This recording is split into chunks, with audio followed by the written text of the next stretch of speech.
Pinatutunayan ng mga fossil records na ang dinosaurs ay matatagpuan sa iba't ibang panig ng daigdig. Katunayan ay ang mga labi o skeletons ng mga dinosaurs ay makikita sa iba't ibang mga museo. Bagaman maraming sinaunang kultura ang naunang nakatagpo ng mga fossil ng dinosaur, kadalasan ay hindi nila naunawaan kung ano ang mga ito.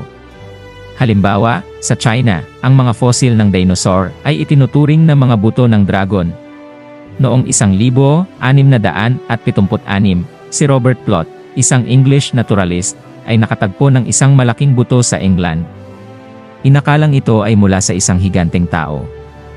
Ang butong ito ay kalaunan na pagtanto noong 1824 ni William Buckland na isang bahagi ng buto ng Megalosaurus, isang uri ng dinosaur. Noong 1825, natagpuan ni Gideon Mantell na isang English doctor, ang mga hindi pangkaraniwang ngipin at mga buto sa isang quarry o tibagan ng bato. Tinawag niya itong iguanodon. Ang salitang dinosaurs ay nagmula sa salitang dinosauria, nangangahulugang terrible lizard. Ito ay unang ginamit ni Dr. Richard Owen, British scientist, noong 1842. Sa taong ito din ay nakatagpo ng 9 na iba't ibang hayop na nasa klasipikasyong reptiles, kabilang ang 2 Megalosaurus at Iguanodon. Iba-iba ang sukat ng mga dinosaur. Ang iba ay kasing liit ng manok at ang iba ay mas maliit pa. Subalit ang iba ay lubhang napakalaki, na tiyatayang tumitimbang ng 80 tonelada, may taas na 40 talampakan. Ang karaniwang laki naman ng dinosaurs ay nakakatulad ng maliit na kabayo. Ngunit paano nga ba nagkaroon ng dinosaurs? Sinasabi ng Biblia na nilalang ng Diyos ang lahat ng mga hayop na umuusad sa ibabaw ng lupa o land animals sa ika-6 na araw ng kanyang paglalang. Palibhasay ang dinosaurs ay land animals, ito ay nilalang ng Diyos sa ika-6 na araw, ngunit hindi idinitalye sa Biblia ang pangalan ng iba't ibang uri ng mga hayop na nilalang ng Diyos sa ibabaw ng lupa. Ang pagbibigay ng pangalan sa mga hayop ay ipinaubaya ng Diyos kay Adan gaya ng mababasa sa Genesis 2:19, at nilalang ng Panginoong Diyos sa lupa ang lahat ng hayop sa parang at ang lahat ng ibon sa himpapawid, at pinagdadala sa lalaki upang maalaman kung anong itatawag niya sa mga iyon, at ang bawat itinawag ng lalaki sa bawat kinapal na may buhay ay yaon ang naging pangalan niyaon. Ang mga dinosaurs ay nilalang ng Diyos sa ika-6 na araw. Sa makatuwid, taliwas sa paniniwala ng marami, umiral ang mga dinosaurs sa parehong araw na nilalang ang tao, at hindi milyon-milyong taon ang pagitan. Bagaman may mga teorya kung paano na-extinct ang mga dinosaurs, subalit ano ang nangyari sa mga dinosaurs? Dahil sa kasamaan ng tao, ipinasya ng Diyos na lipulin ang nananahan sa daigdig sa pamamagitan ng baha, batay sa Genesis 6:13.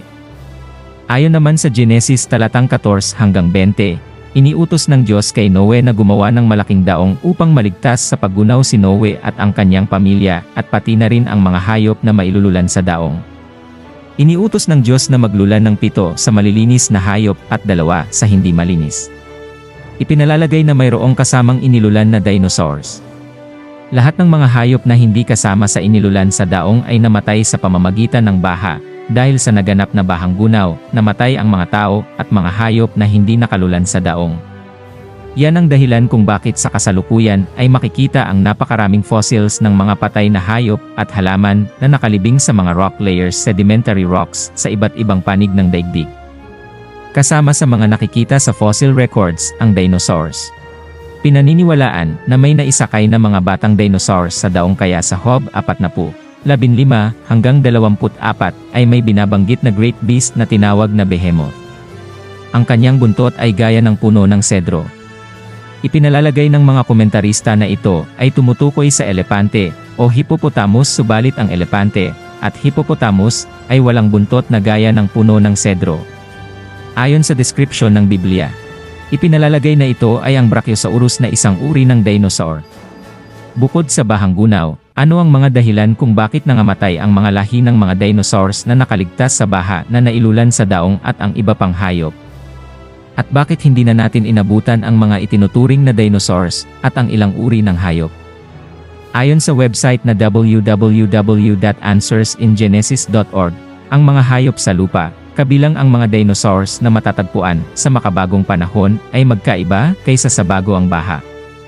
Ang dahilan ay una, kompetisyon para sa pagkain na hindi na masagana. Ikalawa, iba pang mga sakuna at kalamidad.